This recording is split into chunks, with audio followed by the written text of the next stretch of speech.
Pemirsa, di masa pandemi saat ini banyak orang mulai berkreativitas untuk menambah pundi ekonomi. Nah, salah satunya pengrajin asal kota Cakalang Bitung ini yang mengubah limbah kulit kenari menjadi barang yang berkualitas. Seperti apa? Berikut liputannya.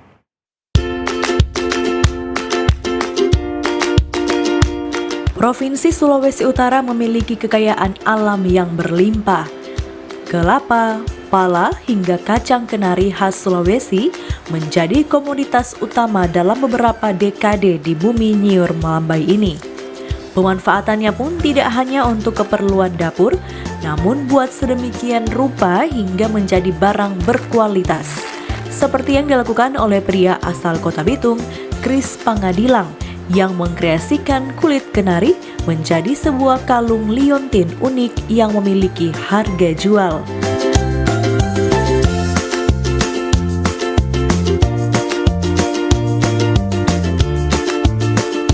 Pembuatannya pun harus melewati beberapa tahapan, yakni pemilihan kulit kenari, penjemuran, yang kemudian diukir sesuai dengan pesanan.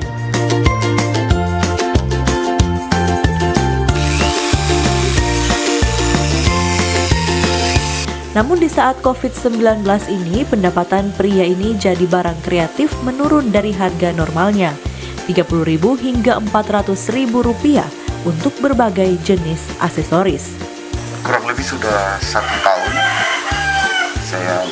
saya berjumpa dengan kulit kenari, limbah kulit kenari ini. Kurang lebih sudah 1 tahun, dan dari awalnya karena saya juga melihat lingkungan, artinya ini ada terdapat sampah dan saya melihat ada peluang kesempatan dari apa yang bisa saya daur ulang dari sampah, bukan sampah ini. Sebelum pandemi itu wisatawan banyak dari resort, dan mereka semua rata-rata sudah bawa semua ke negara mereka masing-masing, dan berjalannya waktu dengan konteks pandemi ini ya semua habis. Jadi mau tidak mau kita harus baik. Tetap kalimat adventure untuk saya ya, orang yang harus turun ke bawah, kita yang harus turun ke bawah, kita yang harus mencari, kita yang harus karena bahasa orang Bitung, orang Manado bilang itu so malu, kurang meminta bantuan terus. Jadi kita tetap berjuang dengan apa yang ada. Tidak hanya kulit kacang kenari, ia juga membuat masker anti-COVID dari bahan baku tempurung kelapa yang sangat unik. Nah, bagaimana?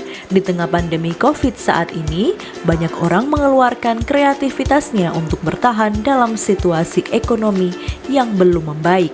Seperti yang dilakukan oleh Kris dalam memanfaatkan kekayaan alam di Sulawesi Utara.